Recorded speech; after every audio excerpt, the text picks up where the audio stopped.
them about jazz or opera. Yeah, it's a fight. Even for Black History Month, I require my students to learn all three verses of the Black National Anthem, and that's a fight. But again, we just try to encourage and inspire our children about where they come from.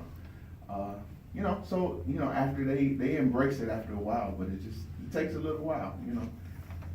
John Hope is one of the high schools we hear about in the news a lot Absolutely. these days because it's one of the 4 Inglewood high schools that are being affected by the closures. In fact, John Hope is going to close because you don't have a lot of students there. How does that affect an educator when you don't have, first of all, give us the numbers at John Hope. You told me that when you came there were 900 kids. Right. And now there are how many? There are about 140 in the building now. How does that affect a teacher when you're trying to reach them? Does it have any effect at all? Yeah, so again, I look at it from a spiritual perspective, but again, our job is to inspire the kids. So, when they hear of school closings, recently they've lost hope. So again, our job is really just to come in and inspire them, because this is another thing that's taken away from them. How do you restore hope in that environment? Again, just letting them know that, things to look forward to. So not to the physical building, but again, your end goal is college. And, again, whatever trade you're going to do, to look past the school, the actual physical building closing. So the school is actually going to be there for these young people to graduate. Right. Okay. On the live line now we have Donna Leak, who represents the Leak and Sons Funeral Home, that sponsors this. And boy, I tell you this every month, but what a great thing it is Yes. for Leak and Sons to do this, to highlight the educators in our community. Yes. Good. I absolutely could not agree more. So congratulations, and particular with the music. This is, I cannot say enough how in schools we have to make sure that we're keeping in all the arts, the music, the fine arts, and I was thrilled this month that we actually had a musician. So congratulations. Good. Thank you so much.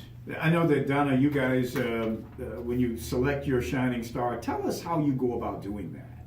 I mean, there's, tens of thousands of educators in the Chicago Public Schools and elsewhere. You're correct. And we actually take nominations. Usually people submit names with just bios, and we kind of go through and look to see who's doing something really special and, something that the community needs to know about that's really impacting kids. So this month, in terms of finding a position, we haven't really had anybody in the art field. So I'm really nominated. So, yeah. You can nominate at WVON.com.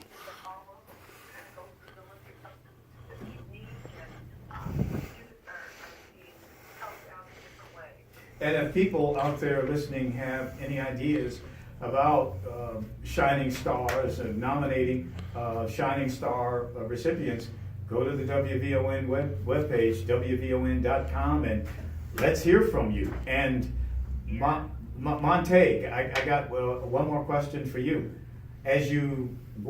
What about your future? I mean, there are teachers, lots of teachers who are involved in these school closures and reconfigurations or whatever. What are you going to do? I mean, you're a great teacher. We want to see you in the game.